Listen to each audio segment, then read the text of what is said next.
What's up, fellas? It's your boy Sean J, coming at you live and direct with another one.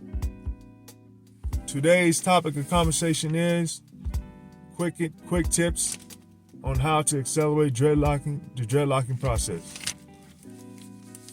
Before we get to the video, guys, I've been growing my dreads about 3 years and some change. I got my first set of starter locks. Got my first set of starter locks September 10th, 2020. It's 3 years worth of growth right here. Real proud of my hair.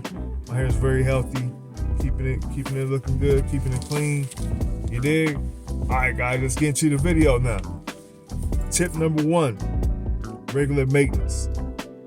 Twist existing dreads regularly to encourage knotting and matting of hair.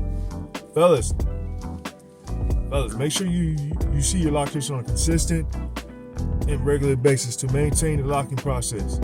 I like to see my loctician every 6 to 8 weeks. If you want to see your loctician 2-3 months, that's up to you. If you want to save a little money, you can go longer. But me personally, I like to see my loctician between every 6 to 8 weeks. Tip number 2, guys, avoid conditioners. Conditioners can leave residue on hair, making it smoother, more challenging for knots and tangles to form. Fellas, if you watch any of my previous videos, you know that I don't use conditioner on my hair for that simple fact that it makes your hair more softer and leaves residue behind. So that's why I don't use conditioner on my hair, man. I use shampoo. I use that shampoo on my joint. I use the tea tree oil shampoo, the generic kind. I ain't gonna lie about it. I use the generic kind. It still smells great. Smells wonderful. You know, that's tip number 2, guys. Avoid conditioners. All right, guys. Tip number 3, interlocking technique.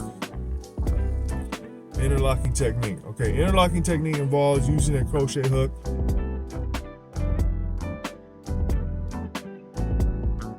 to pull loose hairs into the dread, creating a tighter and more structured lock. That's what I did on my first set of locks, man. Not like the beginning, but towards maybe the middle or the end of my lock journey. I get my joints interlocked. You don't gotta worry about them. You get in there and you interlock your joints up. You know what I'm saying? They lock like that. You know what I'm saying? Because it creates a knot. It creates a knot on your creates a knot in your dreads. All right, fellas. The last one.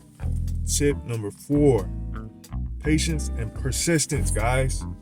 Be consistent with your dread. Be persistent with your chosen method and give your hair time to naturally mat and form, guys. Time to not naturally mat and form dreads. Guys, listen. I can't stress this enough. Stop staring and playing with your hair in the mirror every 5 minutes.